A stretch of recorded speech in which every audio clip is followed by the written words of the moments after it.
Hello everybody, and welcome back to part 2 of the Banner Saga. Now, ooh, I can zoom in, that's neat. Now, yeah, last time we left off, there were some ships showing up, so we were told to go to the docks. I want to scroll over there, stop it. Oh, whatever. Let's see if I can bring out my inner character's voice and not butcher them. Vognir. A familiar Varl steps onto the docks. In your mind, you recall a much younger version tramping the halls of Grofheim, abundant in purpose. Gods, Ubin, you're looking ancient. Comes with being old. And if there is Vognir, there must be Hakon. Must there? Still bleeding tributes from the poor and stupid, old yaks. At what age do you lose a sense of shame? Your under demands it. I'll take that over lingering to death in Grofheim. Speaking of, I had no sense that you were so far from home. Just returned from Aberang intact. And glad of for it. Hakon motions to the other ships in the bay, sails still fluttering. Golden Wolf head emblazoned on red, the King of Men, or someone on his behalf. The King's Whelp. King's son Luden. Don't you know, Scrivener? We visit his capital, he visits ours. It's how you make alliances these days. It's a miserable waste of time. Yes, Hakon has it. I'd almost forgotten. It's a good thing you're around, Hakon. Then you're going to Grofheim? Grofheim? I have the distinct feeling I finished my business in Strand and was heading there myself. We should caravan. We should. Give it a day. In better circumstances, I'd drink a week away, but, let's just be done. Find me tomorrow at the gates. What he's trying to say is the prince's delight to behold. Ah, God, I like Hakon. He's a sarcastic asshole. Where is Mogur? Mogur, okay. Hakon, have him find a place to put up the warriors. I'm heading up to meet the governor. A host of giants depart in his wake. You recognize a few, others are strangers to you. Guess I'm off to find Mogur. See you in the morning, Scrivener. I'll be along. The young Prince of Men ambles from his ship. He brushes off his tunic, scanning the beach with low eyelids. Luden looks for all the world the sort of boy who grew up pulling the legs off of spiders. That's pleasant. The long road back to Grofheim should be more interesting than most years, you think. Yeah, we're probably going to get attacked by pirates. Okay, cool, Great Hall. Oh.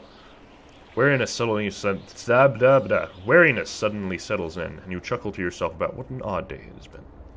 One of the governor's men of the Great Hall could find you a place to sleep. On the other hand, if you're going to join Vognir's caravan tomorrow, it might not hurt to share a drink with Hakon or introduce yourself to the prince they spoke so highly of.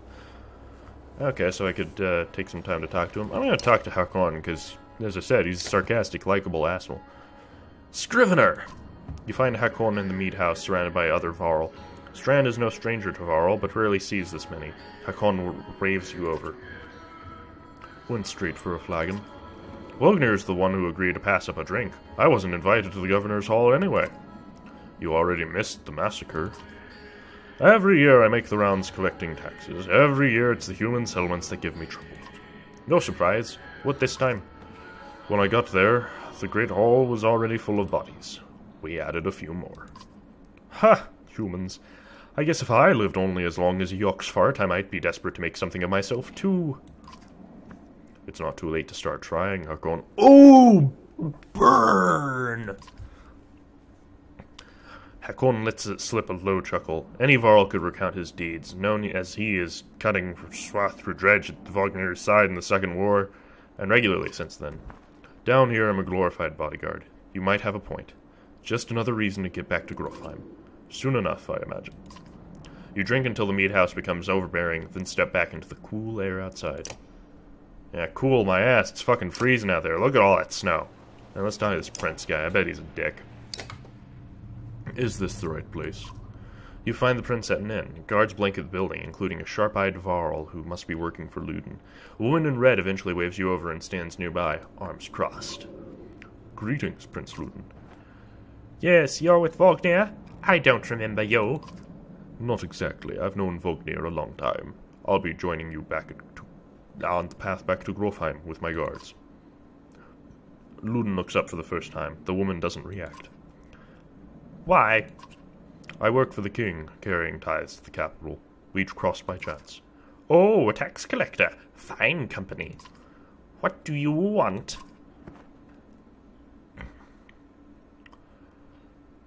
I have a habit of recording history. I thought we might talk about your visit. A Varl historian? Aha! Don't you already know? Your king and mine have both been practically trumpeting it throughout the cities. I've been on the road a while, I'm afraid. Whether tired or ungracious, you aren't certain. Maybe both. A formality, mostly. Vognir came to our capital in Aberang, and now we go to the Varl's capital in Grofheim to cement this grand alliance for the next stage of Min and Varl. You sound unconvinced. There's no need for it, and it's damned cold up here. You get the sense he's struggling not to complain outright. You take the opportunity to excuse yourself. I think most of the assholeness I added onto there. He's probably not that bad. At dawn, you're woken by a delivery of goods. At least you think it's dawn. Damn hard to tell with the sun that never moves. The governor's crest adorns the supply leathers. All there, just as promised, to your mild surprise. You wonder if Eirik had anything to do with that. Your guards take the treasure wagon down to the gates. Vognir is already there. A while later, Luden and his men appear, groggy and disheveled. Moger steps forward. Vognir's quartermaster, if you recall correctly, in charge of his unwieldy entourage of warriors. You know him only in passing. He asks if you're ready to depart. Well, that's quite a list of decisions right there. You follow Moger and join the others. Usually the smaller doors set into the gates would be enough to enter or leave the city, but the town guards have been told to push them open entirely. They mutter things under their breath that are best not heard. Perhaps the governor expected you to draw a crowd, but there's nothing of the sort. Just frustrated, tired people. Summarizes Strand well as a whole, you'd think. This is really well written.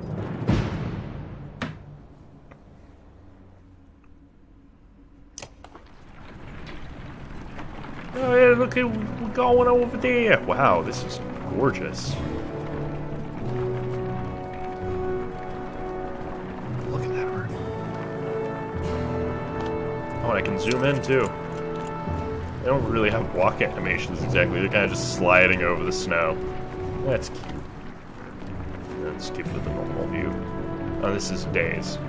Interesting. The caravan stops for the day. A gift, says Moger, cracking open the meat cast, for our gracious friend, the governor of Strand. Hours pass with raucous laughter as the meat is passed throughout the camp. Toast to Wagner, yeah. Toast the alliance between Min and Varl. The others join in. Luden's expression is like a stone wall, but the others laugh at your exaggerations. Eventually you sit down beside Vognir. Chat with Vognir. Thanks for the speech, slurs. Oh, I'm sorry. Slurs Vognir.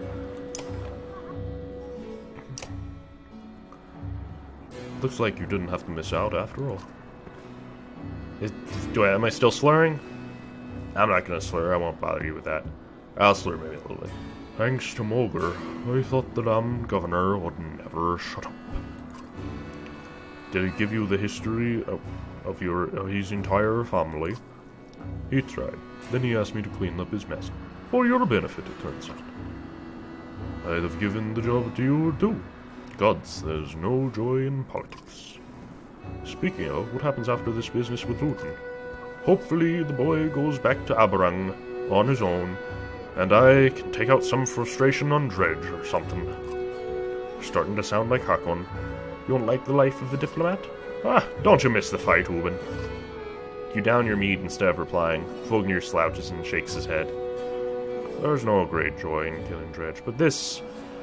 Pretty sure this nonsense is some scheme between the two kings to force some kind of lineage. Used to be warriors would follow you for what you'd done. Isn't that why they follow you now? Is it, or is it because I'm next in line? These lines are getting muddy, old Varl. They've always been muddy, Vognir. Vognir stares into the campfire, lost in thought. You leave him to it.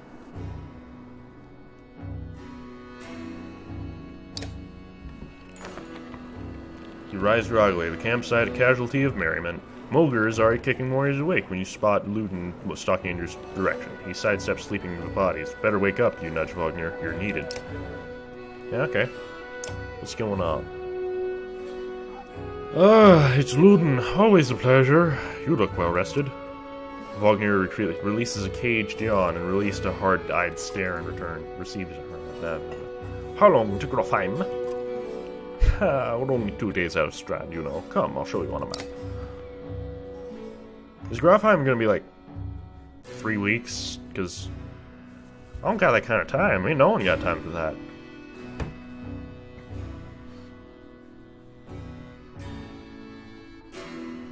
Boy, this is... Oh, okay, there we go. World map. Drag the map around. Portrait icon shows you where your caravan is in the world. Ooh, so... weird. But awesome. So it's like... it's open world, kind of? I don't know. Where the hell... Hrand, now the Terranoids are almost entirely Varl.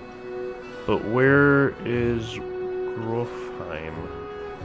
So Strand is down where?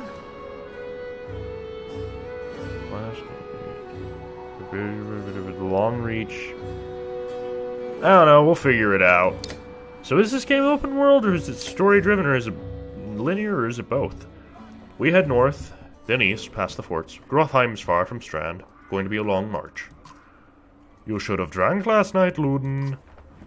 Why not take the ships to Skirmerstead? It's like Skyrimstead, except all butchered. What's the point of marching? The Silverstone Bay is called that for a reason. It stays covered in ice all year. It would tear up the longships. Too bad, though. We could have shown you all the wonders of Skirmerstead. I have sunk in the city crawling with dredge, French.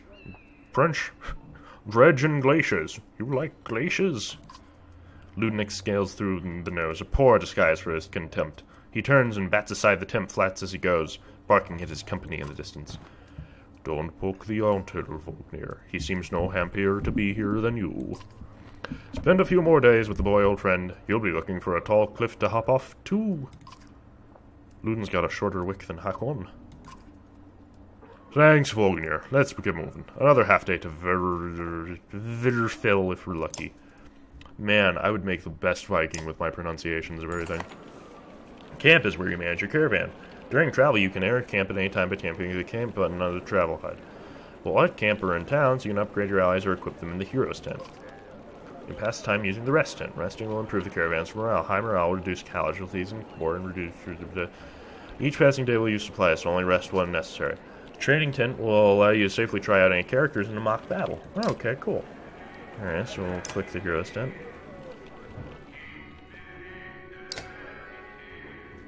Click on it to view stats, promote ranks, and learn new abilities. Okay. Click on the ability to learn more about the unit's abilities. Bring the pain. Okay, so... that's cool. That's cool. I got other stuff I want to... how do I back out of this? No, there we go. This guy, Gunnulf. I want to promote this guy. Increase your item rank. Build higher stats or increase your item rank. I don't know what either of these... No, I can't choose? Yeah, I want to promote for 5 renown. Okay, so I got 2 promotes available. I could... wow, Jesus, he's got brutal, punchy stuff. Or what is this? What is this? What are these? Okay, exertion, the amount of willpower you can use on each action. Willpower is the thing. Break is the amount of damage that you naturally do to an enemy's armor, so that it's just always done. Oh, that sounds pretty good. Strength is both damage and health. Armor blocks damage. Okay. Why don't we put one of that? Oh, okay, so there's different builds.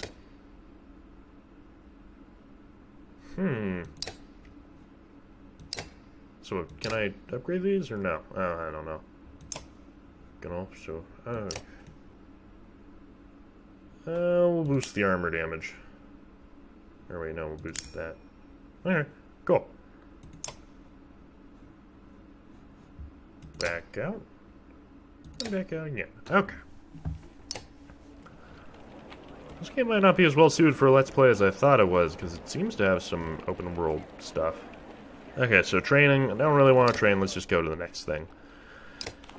It's hard to do an open world Let's Play, I find. Wedderfell. Even the name means bad weather, where frozen wind sweeps in from the bay. They tend livestock, but most are just men driven from Strand with nowhere else to go. Why else would anyone stay? We won't stop long.